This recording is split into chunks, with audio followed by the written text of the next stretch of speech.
We're going to be talking about how to install an oversized rotor kit. All Galfer oversized rotor kits are 270 millimeters, and we're going to be installing it on one of our Rockstar Suzuki race team bikes. In this case, we've chosen to install a Tsunami oversized kit, Tsunami being the race version of all our oversized kits. Oversized kit should always include some brake pads, a 270 millimeter Galfer full floating rotor, and a bracket, being this piece right here. If any of these pieces are missing, you need to go back to your shop and make sure that you get the right amount of product needed for installation. First thing we're going to do is we're going to take the stock wheel off, and we're going to remove the stock rotor, and we're going to install the new rotor, the new Galfer oversized rotor. The rotors themselves are non-directional. You bolt it on and you just make sure that the Galfer name is shown on the system. You're going to be reusing the stock bolts. Most of the time, OEM requires that when you bolt them back up, you use blue or red Loctite.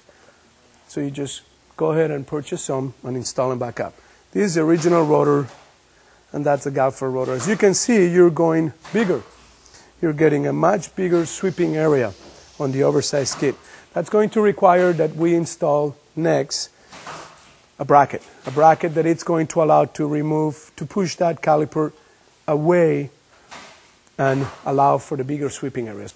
We've taken the stock wheel out. We've replaced the Galfer, the stock rotor with a Galfer rotor on the stock wheel, and now we are going to mount a bracket directly onto the stock original mount system.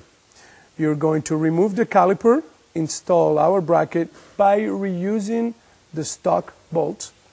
Once the bracket is reinstalled, you go ahead and reinstall the caliper on top of the bracket. So this is what it ends up looking like. Again, we install the bracket on top of the OEM original mount, then we grab the caliper and we install it on top of our bracket. And we're reusing all of the pieces that already were on the system.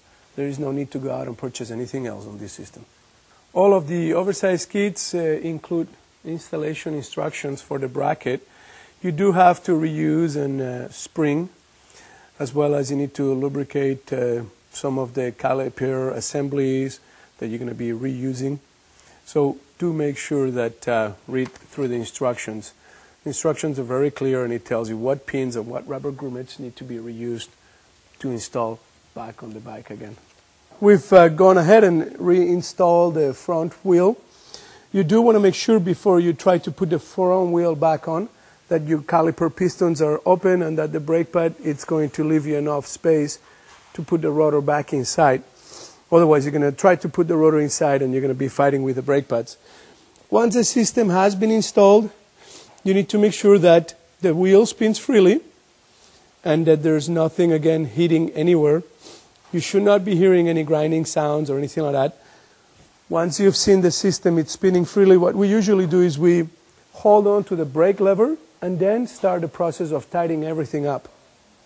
By doing that, what we're doing is we are allowing for the caliper and the rotor and the wheel to line up itself. So once you've held on to the brake lever, you come back down over here and you start tightening everything up. You're going to be tightening, the first thing is the caliper bolt bracket to the new bracket now.